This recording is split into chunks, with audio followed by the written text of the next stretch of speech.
I taught my bird to whistle like a referee.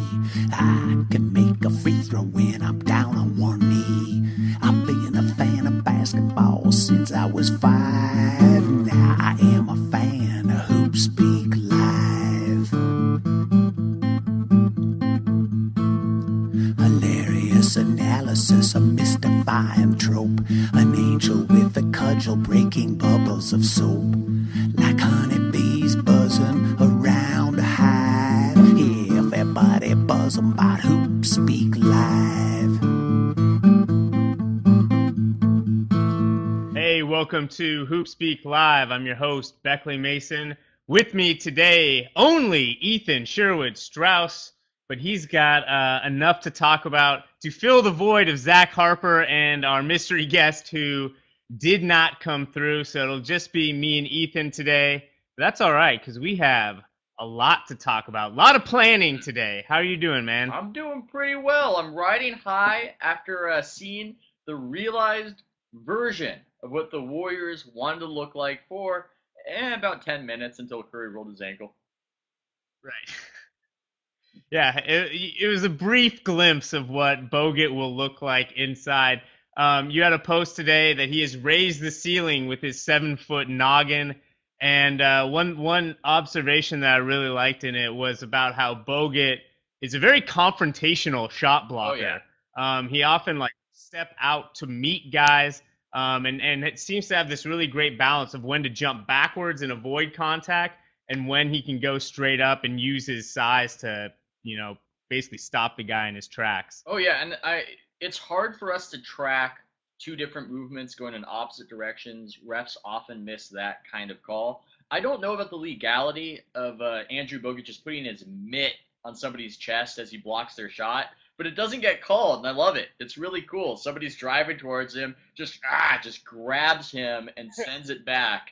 A unique sight in the NBA. You don't see it often.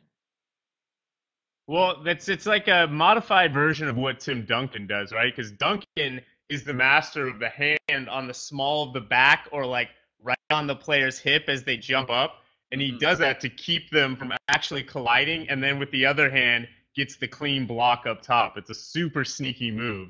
I Oh, wonder yeah. if Bogut, yeah, so Bogut's basically the evolved version of that. He was better than I expected, and I was the one saying, "Hey, look, the guy looks really good in warm-ups. He's obviously lost weight since those first four staggered He looks shot lean. games. He's Lean here. very lean. It's rare that you see a guy come back from a long layoff and instantly look like himself. I couldn't see any evidence. Maybe we'll see it in the future. I couldn't see any evidence of him not being up to game speed. He just went in and looked absolutely amazing, fantastic on defense. And just based on that one performance alone, the Warriors won the Monte Ellis trade. So congratulations, Warriors. That one Bogut performance was better than anything I've seen from Monte Ellis in all his time here. That might be Not hyperbole. Monte has been outplaying Monte all year. Um, One thing about so this team, as you've pointed out, is now well. Okay, last point on Bogut before we move on is that uh, I noticed that they didn't quite have the full scouting report on him, and he does not even look at the rim from 15 feet. And I wonder if, as teams adjust to that, if that'll become kind of a sticking point in the offense. One would assume that they'll have so much firepower, and his impact on the defense will be so significant that it won't matter. But that's something I'm gonna kind of keep an eye on. Hmm. And if they do figure out a way to integrate and kind of hide that weakness on offense, it would be par for the course for this coaching staff, which has done a really great job this season. And it's not the credit isn't going to Mark Jackson, although that's where the blame went last Yeah. year. Explain what you've seen on this. Well, it's been varied. Some people are giving Jackson his credit, but as you say, there is these whispers of, "Oh, Malone does everything. Mike Malone. Oh my God, Mike Malone when he wants a head Explain what coaching Mike job." Malone is. Mike Malone. That's very professional by Mason right there. I just realized that most people are not in the Warriors bubble and do not know who Mike Malone is. He is a buzz-cutted former Park Ranger, I believe, defensive-oriented assistant coach for the Golden State Warriors, who came in with a very good reputation. Jackson and him arrived as a package deal. There was interest in Mike Malone over the offseason becoming a head coach, even though the Warriors didn't exactly play particularly well. And I do think it's a combination of factors as to why people are giving Malone so much credit when they gave Jackson the blame earlier. I do think that race is a factor in these assessments. Fans tend to vest more trust in a white coach. Let's just be frank, and that's an ugly thing, but it continues. And I think it's also that Jackson was fairly silly as an announcer, and we don't quite get that somebody performing as an announcer. You can either be somebody like Collinsworth with the NFL and really break it down, or you can essentially be a television clown. And I don't think I'm insulting Jackson too much to say that he trended more towards the latter. When in fact, when I ask him questions after the game, he's among the most lucid coaches I've ever asked in terms of strategy. If you ask him about a specific play, he'll break it down and tell you what everybody was supposed to do and where they were. So he's clearly a smart dude, but it's not necessarily known as that outside outside of those who are talking to him. Yeah, I think that is interesting. And you see, for instance, Andy Reid is the coveted coach instead of Lovie Smith. This is a cross sport issue, I think. Mm-hmm. And Mark Jackson is someone who I think if you looked at the profile of what type of player is going to make a good head coach, you would probably think like, okay, a point guard who is an assist leader, who ran the offense, who didn't do it with a lot of athleticism, who played for a bunch of good coaches and was in the league for like 100 years. Yeah. And that's what Mark Jackson is.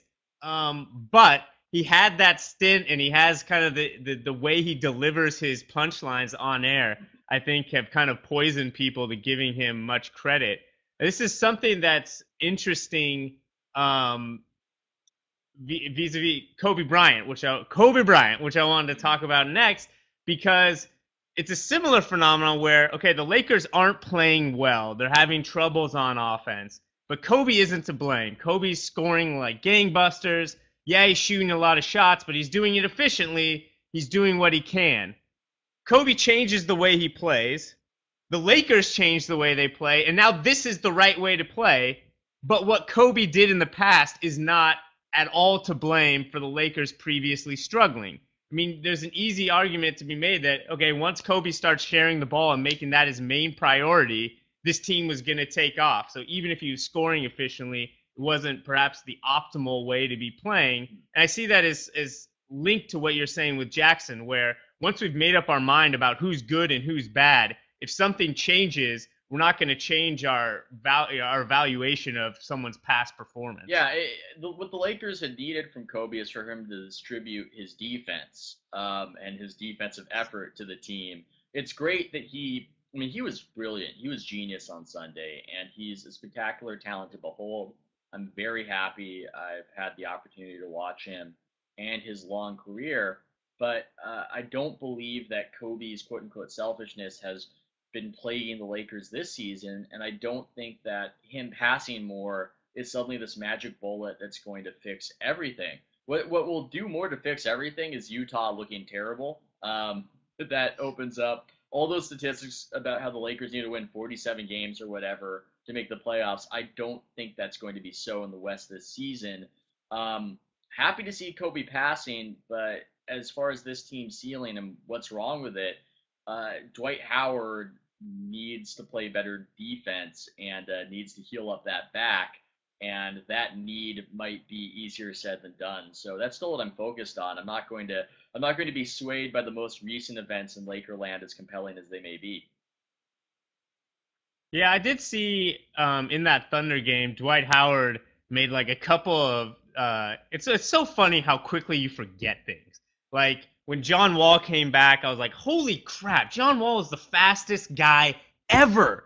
Like when you go back and look at Derrick Rose clips, you're like, wait, this person exists? There's a freak who does these things and may one day return to the NBA and do them again? Like it was felt the same way. It was like 4 months ago, not 4 months ago, let's say 10 months ago, Dwight Howard is moving his feet. Well, 10 months ago, I guess we're still in mid-lockout. But imagine a time when Dwight Howard in the last year was moving his feet well on defense. It happened. And you saw it again, and you saw him cut off Durant or cut off Westbrook and make these, really nice lateral movements. You're like, oh, it exists. It Mm-hmm. can still happen. And, I wonder if, everyone was saying the defense isn't the problem, or everyone was saying the defense is the problem.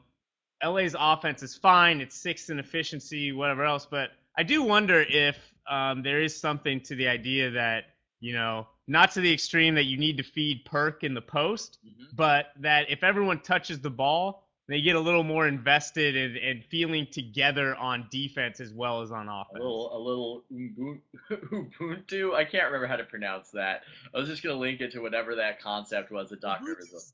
Ubuntu is. Ubuntu died with Rondo's ankle. I love. Finally, it was on the respirator and it finally died. I love how we keep marking the end of the Boston Celtics era every few months. The KG era The KG era dies when he's no longer on the team. That's a very easy way to define it.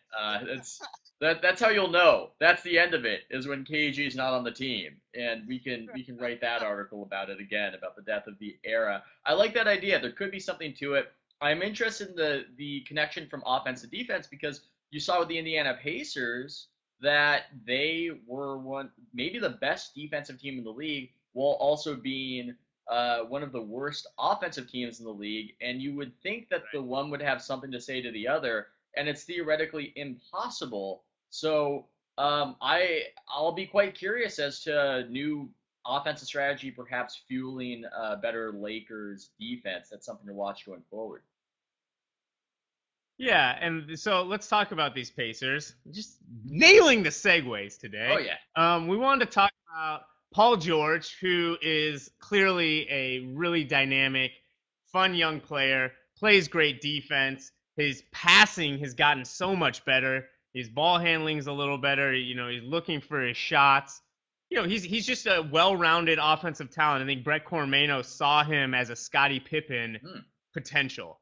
Maybe not to be the lead scorer all the time, but to be able to do all those things. But I think we're at a point right now where like Paul George is cresting ratedness and getting into overratedness because as many things as he does well right now, taking over the end of the game in an ISO against Andre Iguodala is not one of them. Mm-hmm. He still is growing, and that's what's so fantastic about him, and that's what we love about him so much is you see this evolution. But I think there's this thing where once a player starts evolving and starts getting better, we start saying, okay, now he's where he's going to be immediately. Now that we can see the finish line, we're there, and it's just not the case with him, and that's okay.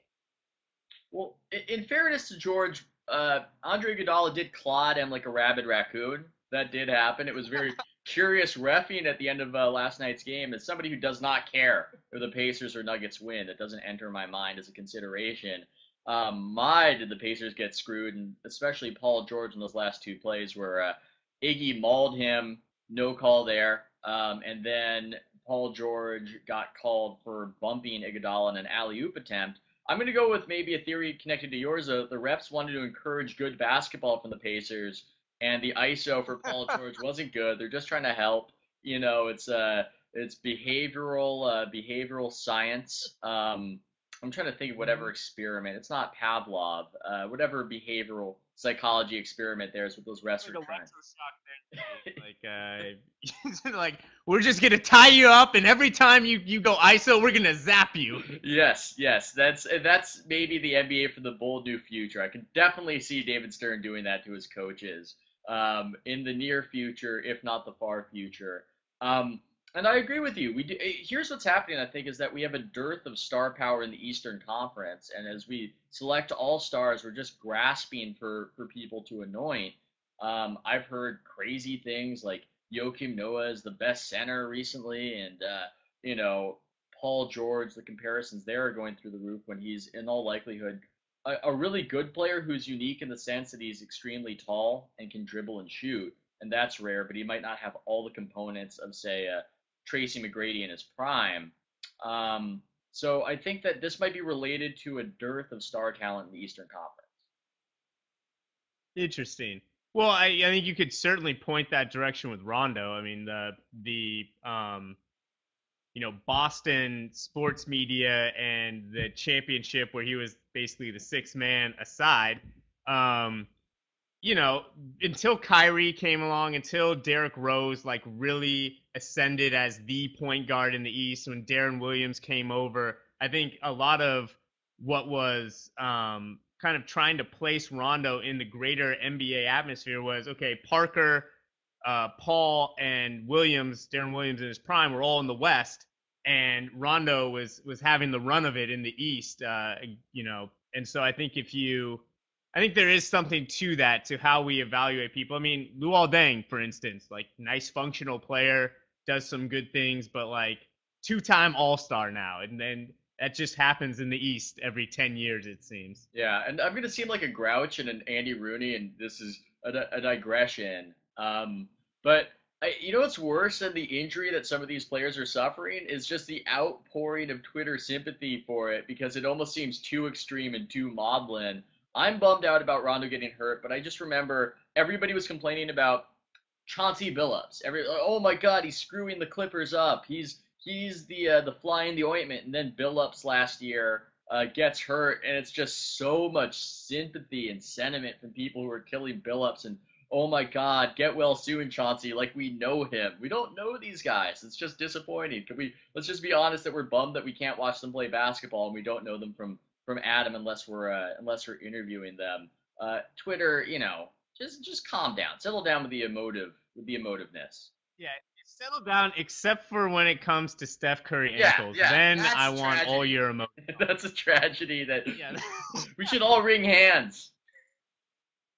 Well, Beckley is frozen. Ask a question in case we need to fill time. Da-da-da-da-da-da. Okay, from Steve McPherson. You guys see these classic NBA games up for sale on iTunes. I did see that, and I believe that this will help fuel some new opinions. If we watch these games, because here's what's interesting to me. I once argued, stupid argument, who cares, but I once argued for Kevin Johnson over Isaiah Thomas, saying that we had built a myth around Isaiah based on him playing in these big games that we all remember. But now, if we can actually watch these games for ourselves, we can form some new opinions. I mean, if you watch the NBA TV games, those NBA hardwood classics, you can come away with some opinions that you perhaps didn't expect, such as Isaiah turns the ball over a lot. This team seems to be more defensive rather than something fueled by Thomas. So I'm excited for it, quite frankly, and I want to see more of them. I'm probably going to try to illegally download them if if I can. Okay, Kirk Henderson. What do you think of the Pelicans color scheme? Um, I don't love it. I don't love it. I can say that it's hard to take a team in teal seriously. I know the Marlins won a championship, but it's just you're not intimidating anybody with teal. As much as we might like that color and as pretty as it is, it's hard to look like a New Mexican gemstone, and really intimidate your opponent. So moving away from that will probably help them win more games in the future. Beckley? Wait, hold on. Let me stop this. Did you really just claim that having a different uniform that was more intimidating colors was going to help them win more games? I thought we talked about this last time, how that was like sort of a silly notion about having an intimidating mascot. Like, wouldn't the Brooklyn Knight then make the Brooklyn Nets the best team in the NBA? Yeah. Look, Beckley, I'm a hypocrite. I'm not gonna I'm not gonna back away from that. I'm not going to back away from me contradicting myself in the span of a week. It happens, and Kevin Draper points out that this is blasphemy given my love for the San Jose Sharks over the last couple of days. Look, I'm not saying that the San Jose Sharks are going to win the Stanley Cup. I don't even know how that all works. I don't know how hockey functions. I just love the I'm not saying I have a consistent train of thought. I'm Yeah. just saying. Look, I just gas bag. I just talk. This is just what happens. Words come out of my mouth. I'm not responsible for what they mean. But as far as the Sharks go, I just love that that's a logo. If you look at that logo right now, where the shark is eating the hockey stick, I want to know who pitched that idea at the logo meeting. The shark looks angry. He's taking a chomp, and I need a backstory. Was the shark confused? Was he attacking a paddleboarder who was like stoned and using a hockey stick to paddleboard? Is he just angry at hockey, or is he showing his sharky dominance? I'm full of questions when it comes to the shark logo, and we need more logos in basketball of perhaps the pelican eating the basketball. We need more logos of the creature and the logo consuming the ball. Well, I think anytime you have a mascot with a lot of personality, again, this is we've covered this ground, so I'm gonna reiterate my stance on this. But a bird with its dukes up, a la the ibis of Yes. Miami Hurricanes, is the pinnacle of goofy mascottery, which is really what we should all be searching for. Okay, I want to talk Drummond because this is something you are one of the foremost Drummond mother hens of the internet. Man. Do you think he's playing too much? Not enough? The stats say he continues to play well when they play him a lot, but is that the reason that they should be playing him more or less? Well, this is the second thing I'll go back on in a very short amount of time. I was quite critical of Lawrence Frank for keeping Drummond's minutes so brief, but you swayed me over a series of G-chat conversations and writing of your own outside there on the internet. That Andre Drummond, he's getting stability. He gets a stable amount of minutes. It's more destructive to have your minutes yo-yo in the Don Nelson fashion, where you might get 30 one night and then get 5 after you make a mistake the next night. Drummond knows that he's getting a solid, roughly 20 minutes every night, and he can focus on that and build on this, as Herm Edwards says. And I don't think it's the worst thing in the world. Well, I also think there's it's like a funny dynamic where typically, they don't play the rookies because they want to tank, or they play the rookies so that they can tank, and they're like, okay, we're not going to play our good players, we're going to tank, and we're going to, get a top pick. But basically, we've seen this with the Cavs last year and with Drummond this year, where a team is too good with their rookie on the court. So it's like it almost helps them in this perverse sense to do the traditional thing, which is to hold them back. Yes, I think that it shows that Detroit actually has aspirations. Whether or not those aspirations are helpful into stocking the roster for the future remains to be seen.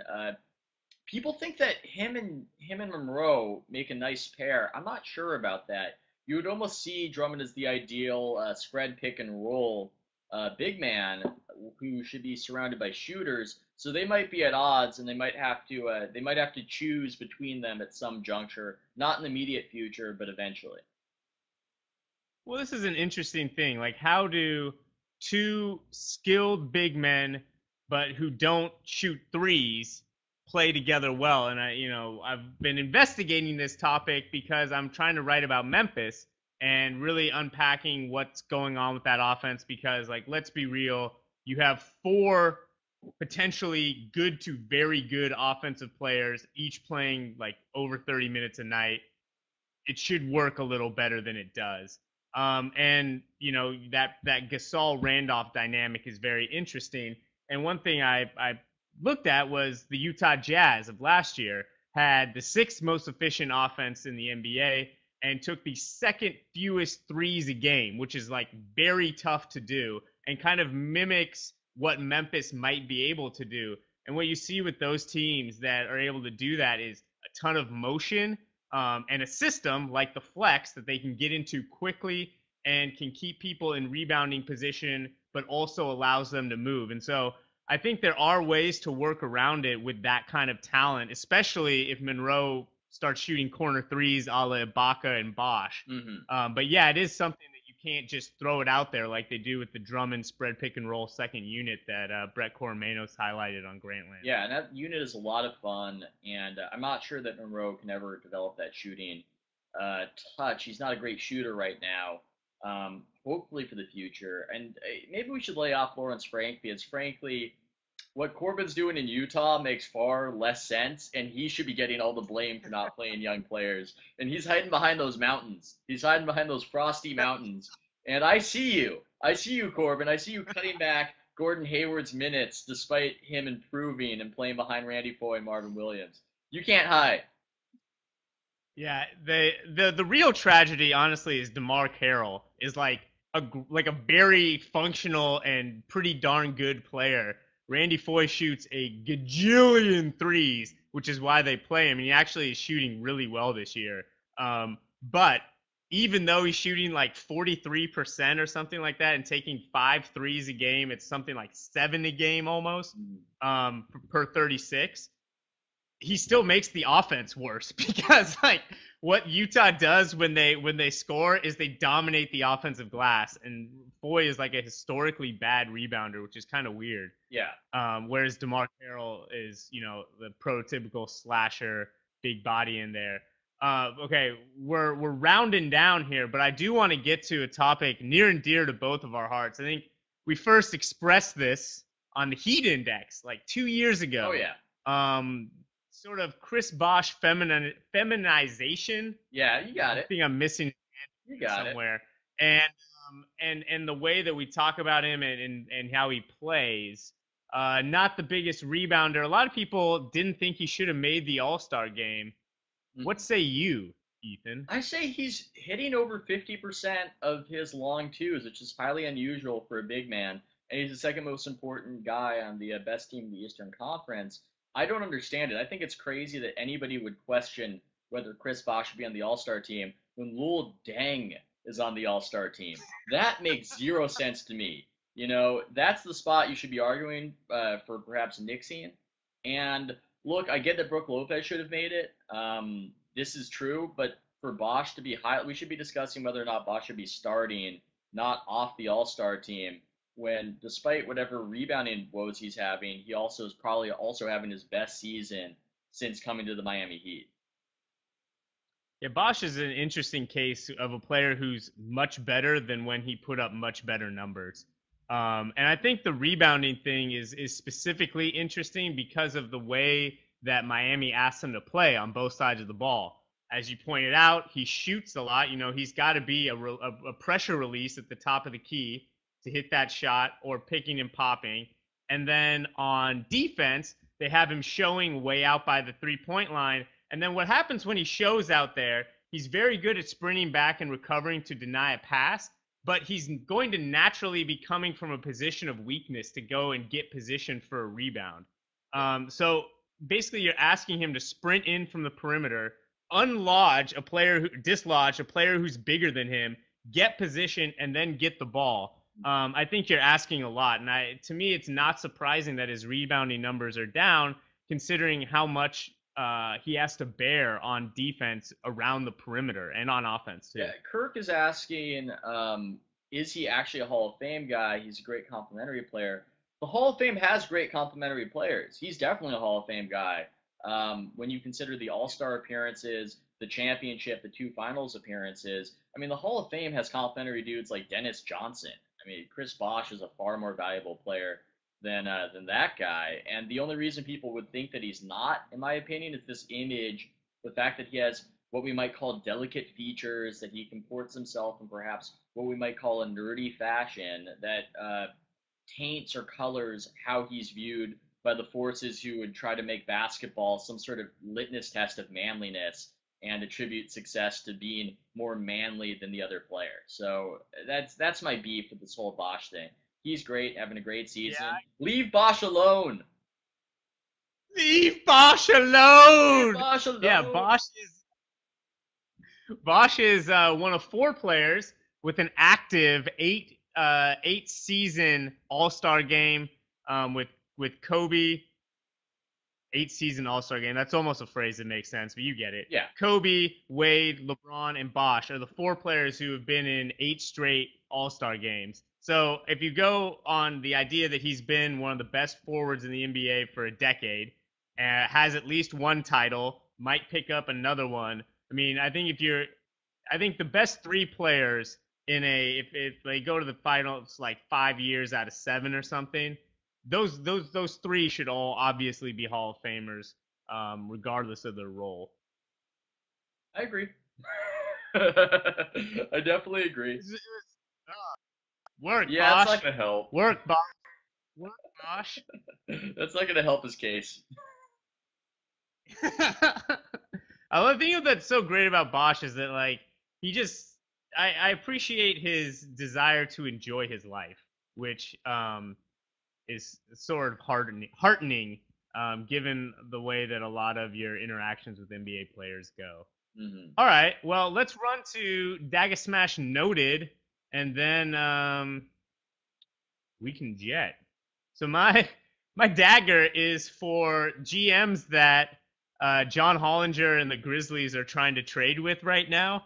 It seems like the Phoenix GM and the Raptors GM Colangelo, guys who like he killed in his columns for making bad decisions. Now it's like, hey, want to make a deal? Like I think we can work something out here. It's kind of cracked. Yeah, well, I guess those GMs are those GMs because they don't read John Hollinger. So I don't think that they're aware that they might be getting played for a fool. As far as the Rudy Gay thing goes, I wouldn't trade for him, but hey, maybe in the spread pick and roll that we keep talking about, he could perhaps be better as a power forward in some lineups. I don't know. I wouldn't do it. For my smash.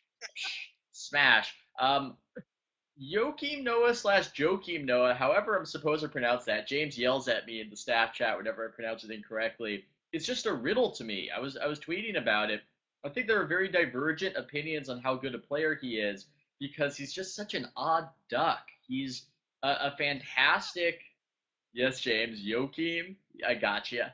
He's an excellent help defender. He's the rare big man who can rebound at an elite level while jumping out and defending a guard on the perimeter on the switch. At the same time, he's not a great one-on-one defender in my opinion. I would cite Chris Bosh absolutely slaying him in the playoffs as an example of that, where one-on-one, and that's why the synergy numbers don't particularly love Noah in my opinion, is that they will punish a guy for one-on-one and not necessarily take the help into consideration. So yeah, great overall defender, not the best one-on-one defender, elite rebounder, very skilled as a dribbler and a passer, but shoots poorly. He's just a man full of contradictions, and it will lead to a lot of different opinions on Noah. So I love just trying to figure him out and how good he is. He's a fascinating character. I'm waiting for the peeping James. Yeah, the producer. Nice producing, James. Not. Yeah, I'm here. James. Sorry, guys. I do have a noted. I wanted to note something about the Warriors. I think for a lot of us who cover the NBA, they've been one of the most fun teams to watch this season. Them and probably the Clippers for me. They also just seem to have a really fun locker room. I got to cover the Warriors Raptors game last night. I'm pretty jealous that Ethan gets to interview all of these guys all the time because pretty much all of them seem to be a good interview, but also just the camaraderie in that locker room is really cool. Jarrett Jack said on other teams that he'd been on, they didn't allow rookies to even speak, but on this team, they're allowed to do whatever. I asked Harrison Barnes about it. I asked if it was like what he expected or not. He said, no, I didn't think I would be able to speak at all. It's been great. And I thought that was kind of a funny thing. And Charles Jenkins was like throwing candy up in the air and catching it in his mouth, and like people were just generally having a good time in that locker room. So yeah, that's a good team you get to cover there, Ethan. Oh, I usually get my questions in while the candy's still up in the air. That's when you really have to sneak one in there. Ethan says, Charles, and then grabs the candy out of there. Says, talk to me, Charles. I'm trying to ask you a question. That's why he's no longer allowed in the locker room. Yeah, it's a sad thing. I actually once offended Charles Jenkins because maybe his second game, I called him Chris Jenkins because I don't know, the old Panthers defensive tackle was just on my mind, and I got the old correction. And I think that might not be the first time that's happened to old Charles. But aside from that, very pleasant interactions with the guy. All right, well, great show. Thank you to everybody who watched. James, thanks for peeping. Mm-hmm. And Ethan, this was quite fun. We'll have to do it again sometime. I enjoyed myself. It was good times. Thanks for guys Thursday. See you guys Thursday.